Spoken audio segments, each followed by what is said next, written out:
Bill O'Reilly, this has not been a pleasant week to be in the White House. I kind of feel bad for Donald Trump. His advisors all around him, the ones that he has trusted, are leaving, and now the long knives are out for Kushner, and he's kind of left there in a tough spot this week. Beck, I think number one, you should be Secretary of Commerce. I definitely think you should get that job. Okay, good. Thank you. Number two, I'm about 6 blocks away from Mar-a-Lago right now. All right, sitting here in South Florida, beautiful weather, looking at lots of boats on the Intercoastal Waterway, all made of steel and fiberglass. But I got to tell you and your audience that I don't know what I'm talking about when it comes to tariffs or any of that business stuff. You're much smarter than I am in that area, perhaps the only area that is okay. As far as Jared Kushner is concerned, I don't know him. I met him one time in a dank New York City bar after the Saturday Night Live show that Trump did. Mm-hmm. I don't think Jared Kushner is going to affect the U.S. government one way or the other, whether he's there or he's not there. But look, Trump is a gambler kind of guy. He's rolling the dice that his bellicose style is going to back people down overseas, and then he'll quickly make deals that are great for America. Blah blah blah. That's what this is all about. So you don't think that he'll actually do this? He's so spooking the stock market. No. No, I don't think he very rarely carries through on these kind of extreme actions. He puts them out, and then people get nervous, particularly in China, and then they come to some kind of accommodation. So if I had to predict, but again, I don't know anything, I would say that would probably be the case this time. So President Xi was in China, was made, I guess, emperor. I mean, I don't know what you call it now, totalitarian ruler yes. for life. And, I mean, here's a guy who's literally this week banned the letter N from the alphabet. It doesn't, I mean, he doesn't sound like a guy who's going to take kindly to a trade war. They're already starting to rattle the trade war sabers all around the world. Do you know of a time in history when this has paid off? Because Donald Trump tweeted this morning, it's easy to win a trade war, and I can't find one where we've won. No, I don't. But I got to tell you that I do know China's got some economic problems. Yes. And they're more inclined to try to work things out to give Trump, a at least symbolic victory than they would be if that was a country that was running on all engines go ahead. They got problems over there in China. That's why this guy had to be made emperor for life or whatever. And that's a joke. Right. I mean, it's the military that basically tells the Chinese people who's going to run and who isn't going to run. Right. But, again, there's a lot of stuff that happens that we don't know about, we the press don't know about. I'm agnostic on this. Okay, so then let me change the subject. So let's go to Russia for a second. We're going to get to guns because I can't wait to hear your take on what's happened this week. But let me go first to Russia. Vladimir Putin said yesterday that he's got a new intercontinental ballistic missile. It sounds like scramjet technology, which is mythical technology, at least at this point. There is no alloy that can hold up on the heat for that kind of speed. But he says they now have it. They've tested it. It works. They're only showing us animation. And then in an interview with Megyn Kelly, he said, we're in another Cold War. And it started a while ago. Is this Ronald Reagan and Star Wars? Are they bluffing? Do they have it? And what does it mean either way? I have no idea on any of those questions. Holy cow! What are you doing? I mean, are you just at the beach this week? What are you doing? I know. I'm. Again, the physics spec. You're impressing me. The economic grasp you have. I mean, this is like I'm going to a tutorial. No, I mean, here's okay, what all right, okay. So forget about Let me answer. Here's what I know about Russia. I know this for sure. All right.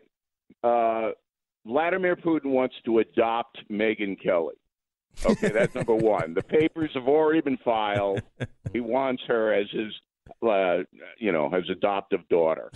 Number two, Vladimir Putin would like to kill me because in the interview I did with Donald Trump shortly after he was elected, I scolded Trump for dealing with Putin, who I described as a killer, accurately. So if I see anybody with a Russian accent, I'm very nervous at this point. Number three, the animation, I believe Disney is now going to put that out with the voices of Ellen DeGeneres, right, and Glenn Beck, right, and it's going to be called Missiles Over Disney World, right, and it's going to be really a big hit. So is this? Yes. Are what we? He wants to do is shake the cage. He wants to frighten everybody. Big bad Vlad. I have a giant missile in my garage. And I'll show it to you maybe, but first you got to watch a cartoon. That is, I don't know. I mean, we should not talk to you while you're on vacation, I think. No, I'm not on vacation. I'm working. All right. Okay, so then, but you got look. Whatever Putin does, you have to step back and say the guy is doing. Putin's like Trump. This is what people don't understand. It's all about showbiz. It's all about presentation. It's all about attention getting. Putin and Trump are like the same person, although, Putin's a killer. I don't think. Yeah, I was going to say there's a big difference. Putin's a killer. I mean, all right, but they're just showmen. This is P.T. Barnum. So when Putin sits down with Megyn Kelly, I'm going, sure, Putin's going to say anything. Okay. All right. And he does. So, Bill, let me ask you this. Two things we talked about: international instability, world problems, and financial potential problems, as we're seeing with the stock market and things like this. There's two theories that go on with Donald Trump where you have his base level of support at 30, 35%, something like that. And there's the idea of, are these people super loyal and will stick with him through anything? Or no, is the economy, if he loses the economy, what happens to his approval rating? Finished. He's at 18%. Mm-hmm. So that's why you got to figure that Trump knows that. The only way he's going to get reelected is if the economy continues to be good. Okay. So he knows it. It's a simple equation. That's it. So let's take a break and come back, because I've been waiting to hear what you have to say about Donald Trump's comments in the White House this week, the Democrats and their bill, their new gun bill that appears, we haven't been able to see it yet, but it appears to just only ban 80% of all guns sold. Sure. And I'd like your thoughts on this and where America is really headed when we come back.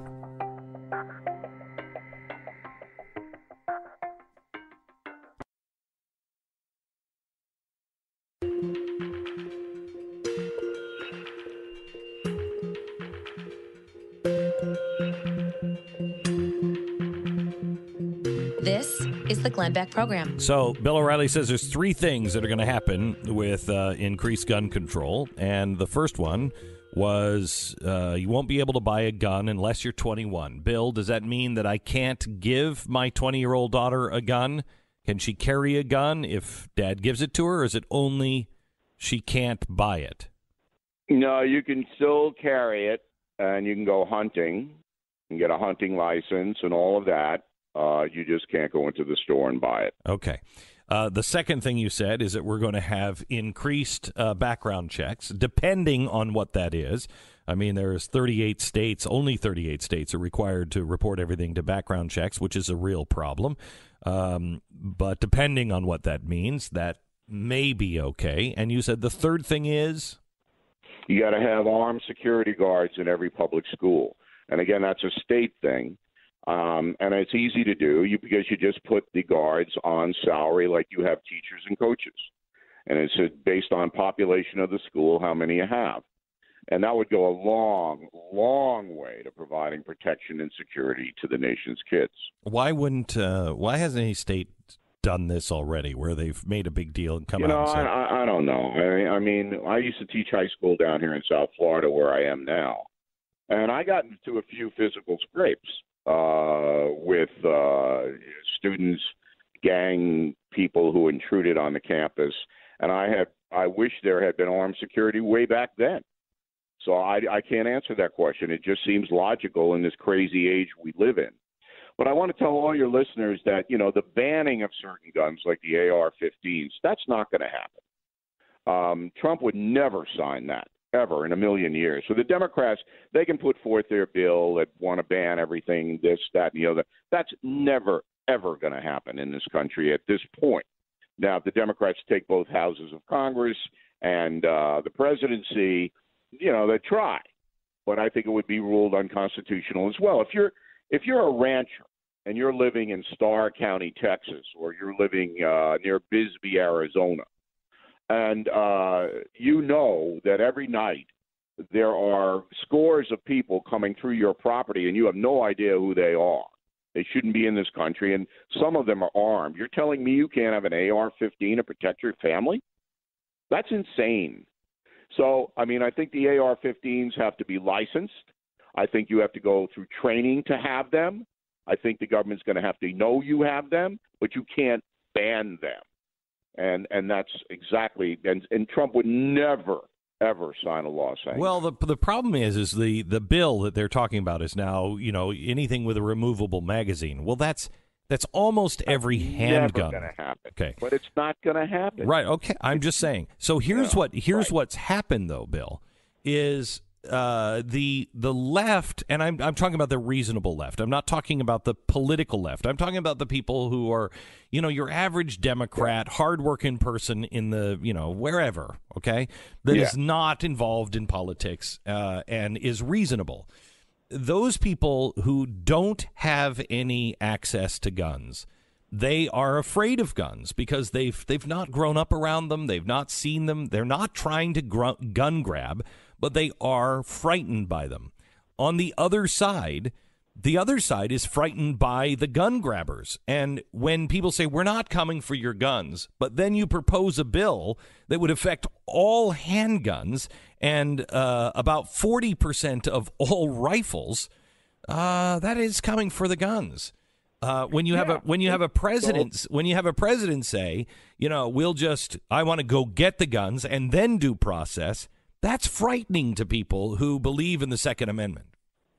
Certainly. But again, Trump just says whatever's on his mind in the reality show that he creates. And then 3 days later, he goes, well, I didn't really mean it.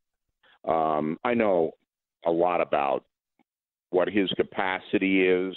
And I know that's all the Democrats and their seizure of weapons is never going to happen. However, I would carve out in Illinois, an exception that you can seize the weapons from all the gangsters who are killing innocent people by the hundreds in the Windy City.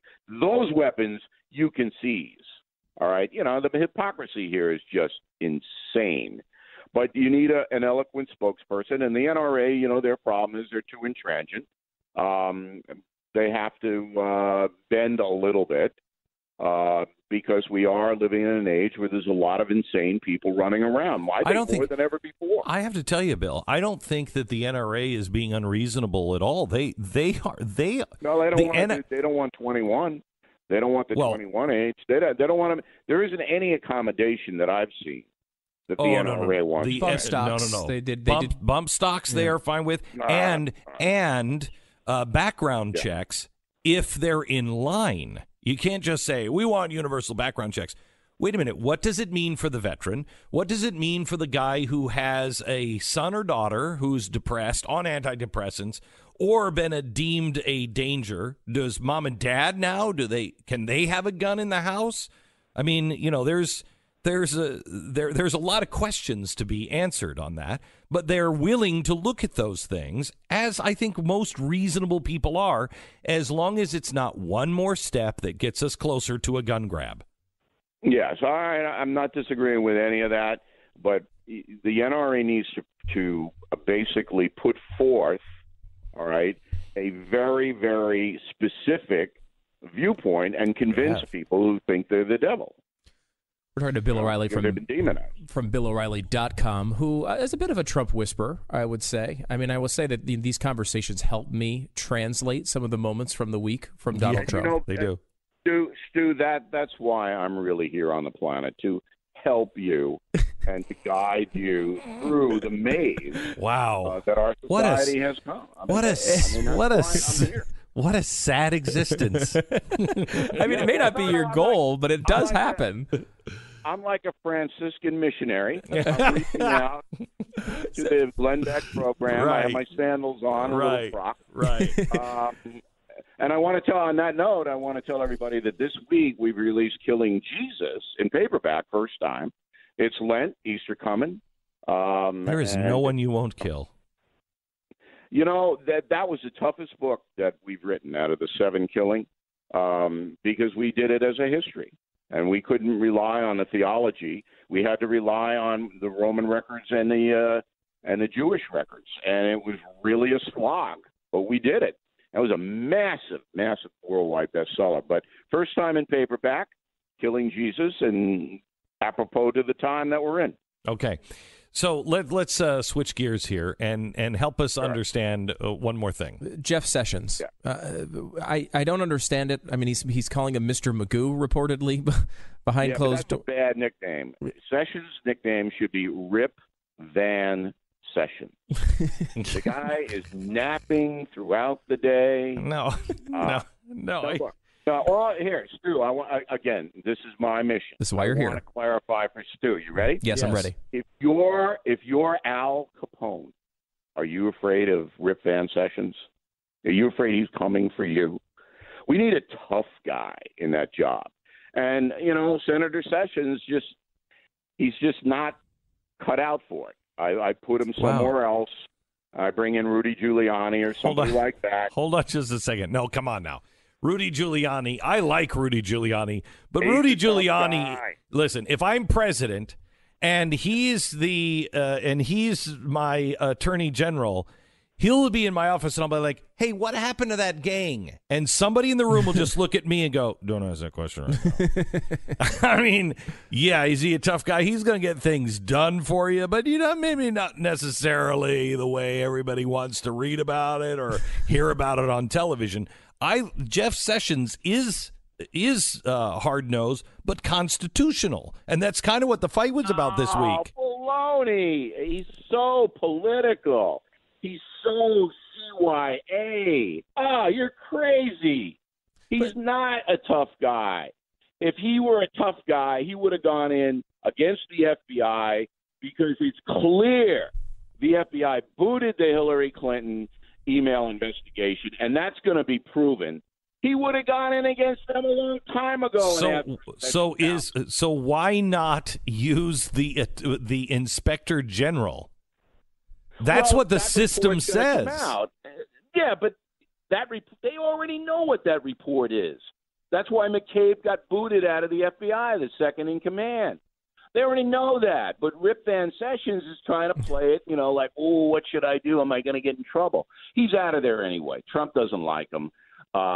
They just have to do it in a way that's not going to, blow the country up, because once Sessions goes. And remember, Sessions was demonized as being a racist, as being this and being that. Remember all that? Yeah, but he was... when they fire him, CNN is going to canonize them. Oh yes. Greatest guy. How could you let him go? No, you're totally right. Yeah. No, you're right on that. Right on that. But I mean, when he came into office, he came in from Trump's, obviously, big time Trump supporter, one of the earliest. In fact, the first senators to support him, a guy who to his own words, put his entire career on the line to go against the rest of the Republican field. I think was a turning point for Donald Trump. Yeah, I think in a positive way for his campaign. He didn't put his career on the line because Alabama was going to go for Trump no matter what. So, again, come on.